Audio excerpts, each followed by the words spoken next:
Hello to all my delicious patrons. Thought the tarot card one was gonna win, but then we had a good old Hail Mary in the poll, so now we're ripping off Hellraiser. Today I have to do a Cenobite voice. Cenobite. I'm gonna get angry letters. Let me get a thumbnail. Shit. Angels to some, demons to others. I'm not supposed to practice the voice, but on this one, I don't know what to do. I don't know how they did it in the original Hellraiser. So yeah, I know I'm going to have to put an effect on my voice or something. But, yeah.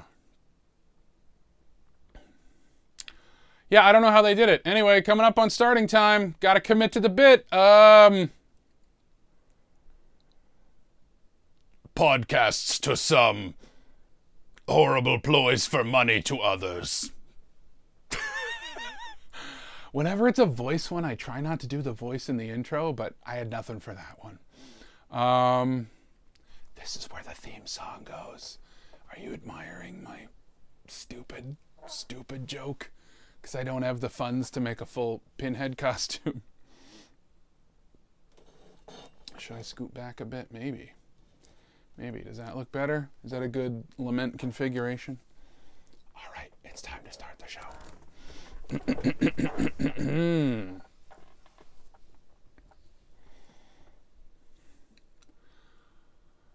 You're listening to Fix My Carcast, hosted by Bear Claw Billy, and this is episode 94. Comedian and musician Keith Hebert isn't for your eyes. But first, housekeeping. This is the show where you pick what I say and how I say it. Pick a topic or prompt by donating to the GoFundMe, and vote on the gimmick by joining my Patreon for just $1 a month. Join at the $5 or higher level and also get bonus episodes and behind-the-scenes footage. Links are in the description. Also down there, merch. Get yourself some merch. Every bit of merch you buy puts more flesh on my bones. We have a new donor this week. M donated $30. Thank you so much, M. The total raised for paying off my car repair debt is now $1,571. Also, when we get to $2,000, we unlock an automatic show gimmick, which is I will watch all the Fast and Furious movies back to back and then record my podcast at the end. Fun fact, did you know that this whole podcast disappears when we hit $3,000? No tears, please. It's a waste of good suffering. Hey, do you like the theme song? No? Well, if you make a donation of $50 or more, in addition to picking an episode topic, you get to change one thing about the theme song forever. Unless somebody else changes it back. Want me to make it a moody goth industrial track you can weep on the dance floor to? I'll do it, $50. We have a new patron this week. Thank you, Nicole, for becoming a Bear Claw bystander. I hope you enjoy all the Patreon perks that come with being such a dedicated fan. Also, Nicole informed me that they joined the Patreon just to vote for today's gimmick. Now that's dedication. Join my Patreon today, and maybe we'll finally get a boat episode. Now it's time for a topic suggestion. I'll suggest topics I think I could easily talk about for a whole episode, though admittedly I think the show is more fun when it's something I'm completely clueless about. So, something I could talk about is my secret to making perfect hard-boiled eggs. Yep, that's it. Want to know more? Donate today!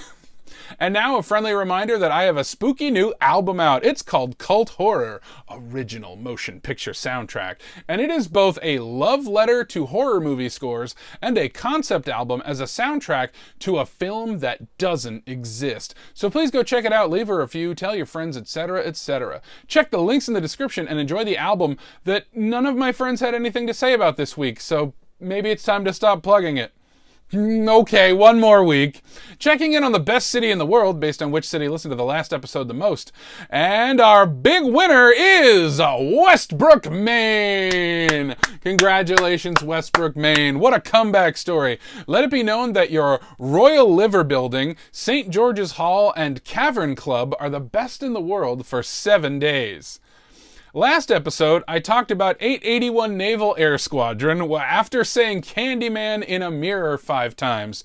You can see video of the entire episode including the truly terrifying results of the mirror ritual, over on Patreon.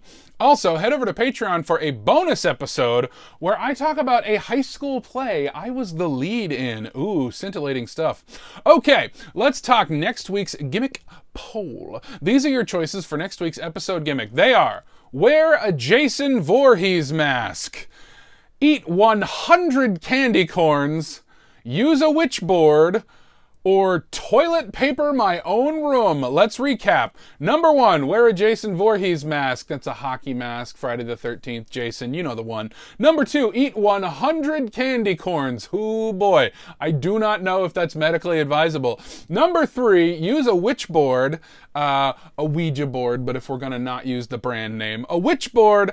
And number 4, toilet paper my own room, which involves putting toilet paper all over my room. There are no returning gimmicks this time, but there will be soon. Remember that any gimmick that gets just a single vote is eligible for a second chance in 6 weeks. Be sure to vote over on Patreon. The poll closes Thursday, October 26th, at noon Eastern America time. Also, let me state for the record, the next episode of Fix My Carcast will be a Halloween horror review. That's right, it's an annual tradition now. I've been watching a horror movie I've never seen before every night in October, and I'll be reviewing them all next week in a special extended FMC Spookstravaganza. Please note, any sponsored topic that comes in this week will appear on the episode after the Halloween horror review. Boo! Okay, time for today's gimmick, which is do a Cenobite voice. Now, I did a little homework, and Pinhead from the Hellraiser movies has an effect on his voice that I can hopefully figure out in post-production. So sorry if I don't quite pull it off. Also, if you're watching the video version, you will not hear any audio effects, as the video version is always raw footage. Of course, gimmicks don't start until housekeeping is out of the way, in case any of them prevent me from sharing vital information. But now we are entering the extra-dimensional gimmick realm. From this point on, gimmicks are active and everything is improvised. Today's topic comes to us from M for $30, and I've been asked to tell 2 truths and a lie. Interesting. A gimmick within a gimmick. Someone's suffering knows no bounds. Well, in the spirit of today's topic, I feel like I should tell 3 stories of great suffering, all 3 of which really happened to me. Or did they? Perhaps one is a falsehood. If you choose incorrectly, you will be taken to a realm of torment, pain, and perhaps pleasure, if you can handle it.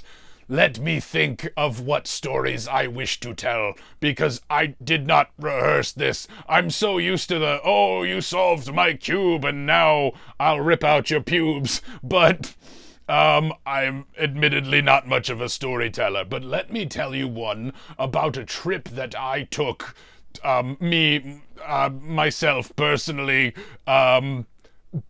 safety pinhead. We ran into this problem with Johnny G'day, who, by the way, is in hell now, being flogged by crocodile tails. That's canon, but if you listen to the bonus episodes, you know what is true canon. Let me begin with this tale of great cringe and suffering. Billy once was. These need to be true, but who am I? Oh boy, we're really up our own ass now. And what pleasures I have in store for your asshole. Okay, fuck it. Stop getting bogged down in logistics. Fuck it, this happened to Safety Pinhead. Also, a bat has pissed in my mouth. What delights. So, when Safety Pinhead was in middle school, Safety Pinhead's class took a trip to New York City. Yes, where bad salsa is made.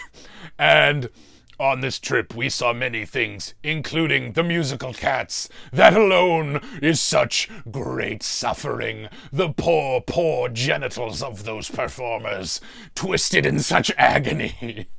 But the embarrassing part of the story is we went to Ellis Island, and at that exact point, my Cenobite friend, Eraserhead, shit, that one's taken. He was an Eraserhead and was very upset at the David Lynch film for not portraying him accurately.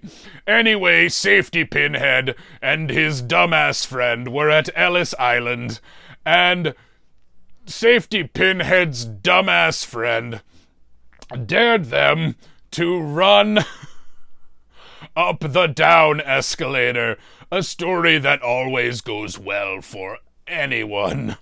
And if you aren't aware, Ellis Island is, of course, a great place in the history of America where immigrants yearning to breathe free could come here. But oh, what suffering they were in for. What a terrible, terrible nation. Anyway, the somber tone of Ellis Island did not go well with a chunky little Cenobite trying to run up a down escalator. In fairness, it was going very, very well for young Safety Pinhead until they almost made it to the top and took a hard, hard fall. Imagine the texture of... I'm losing the voice here. I almost burped. Fuck. This right here is also cringe. Enjoy suffering through terrible improv. You wouldn't be here if you already weren't a little into suffering. All right. Fuck. Where was I taking you? Oh yes, up the down escalator. Can you imagine a more severe pain?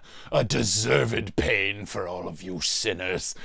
As I approached the very zenith of the down escalator and thought that victory was assured, it became very clear to me, young Safety Pinhead, that there is no winning at the end. There is no finish line when you are running up a down escalator. There is only a perpetual jogging, hoping to reach the top, but it never happens. So, naturally, young Safety Pinhead tripped and fell and bashed their knee directly into the edge of one of the stairs. And remember, they are very jagged, like many sexual torture devices that I use in my hell realm. And so, little Safety Pinhead's knee bust wide open, and little Safety Pinhead bled all over the stairs at Ellis Island, probably making a horrible day for museum security. It was a real mother bitch of a wound, bleeding profusely, ripped directly through Safety Pinhead's jeans. Excuse me, fashionable tight leather pants.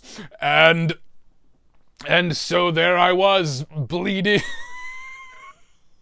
What the hell did my voice just do? So there I was, bleeding as I rode down the down escalator, the way God intended, but I've always been a devious sort. And I am spilling blood everywhere. It is spraying from me. I'm probably over-exaggerating a little, but Jesus wept.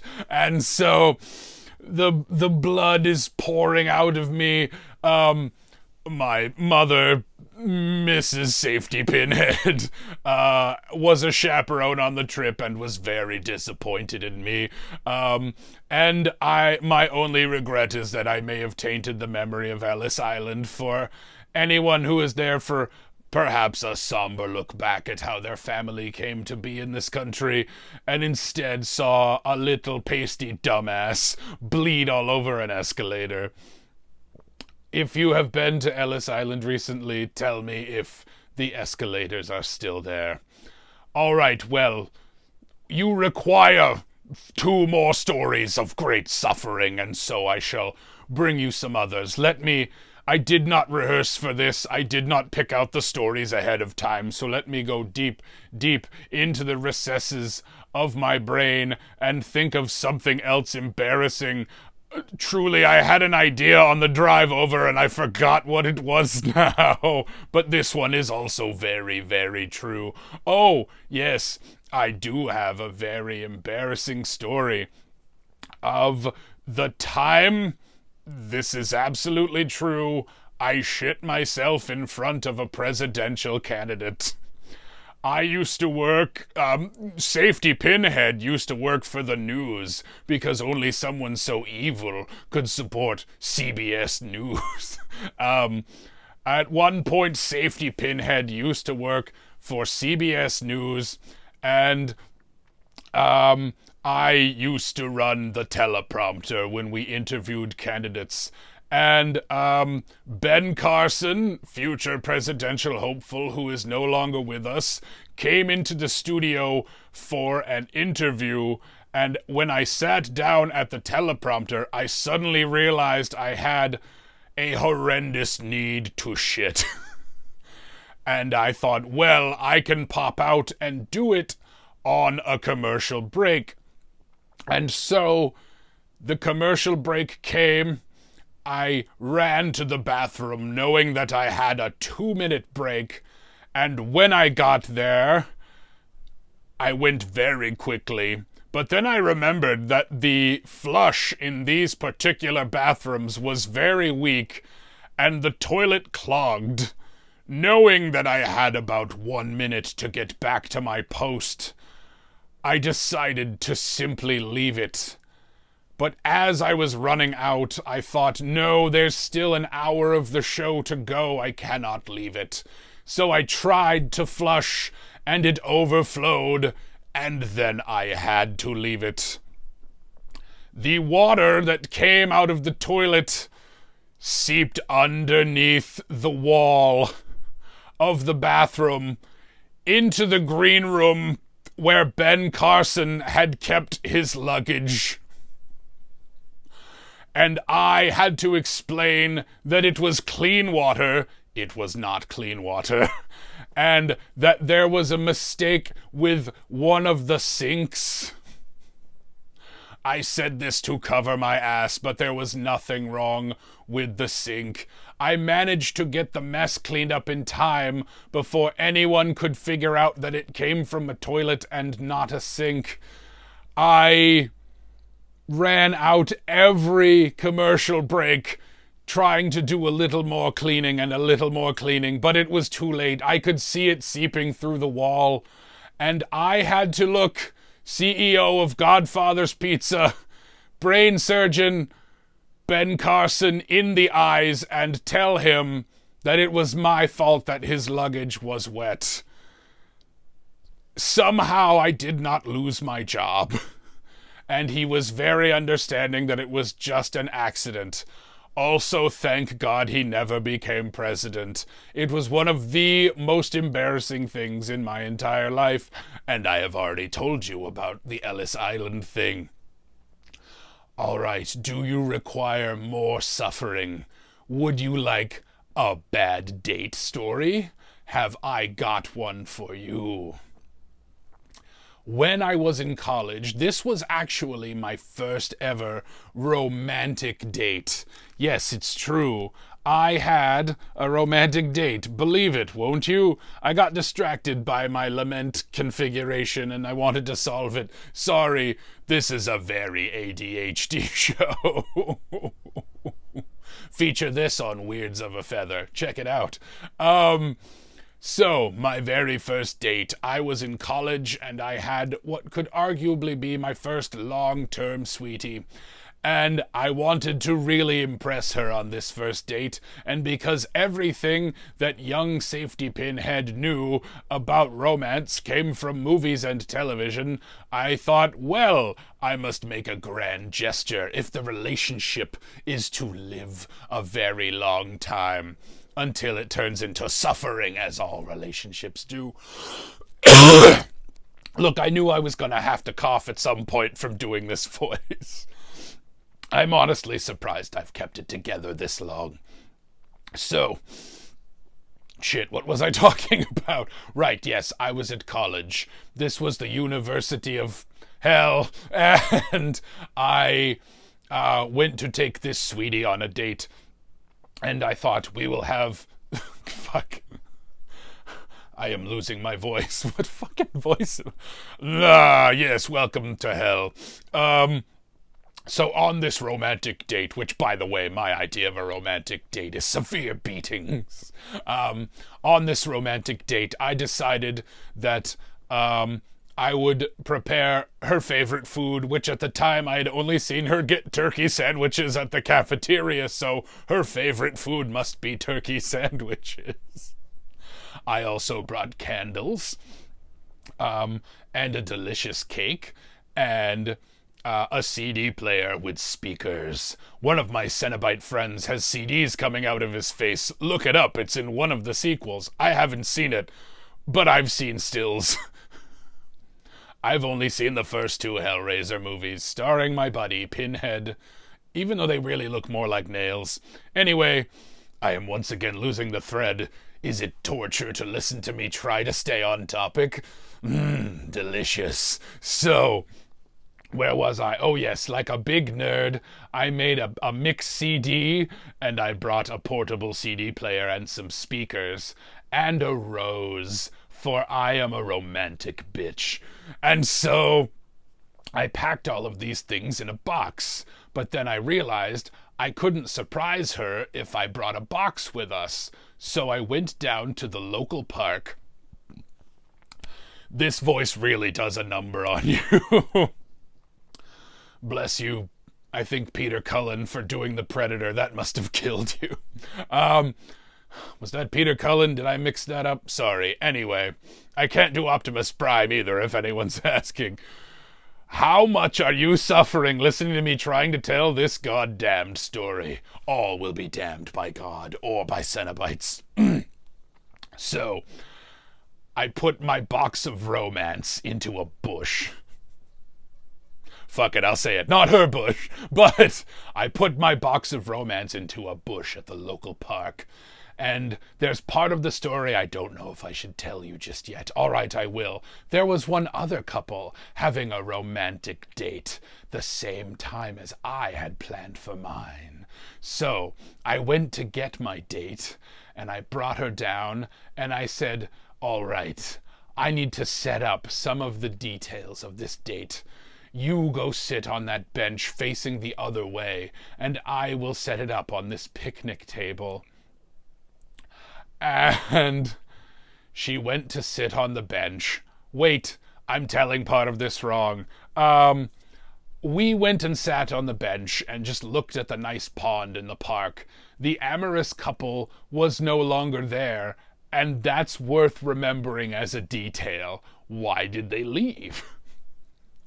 We're looking at the lake, and I am about to tell my date that she needs to keep looking at the lake for a little bit, because this is a game I like to play. You keep looking at the lake, and I will set up our date. All of a sudden, I turn around, and I see someone poking the bush. And it is a police officer.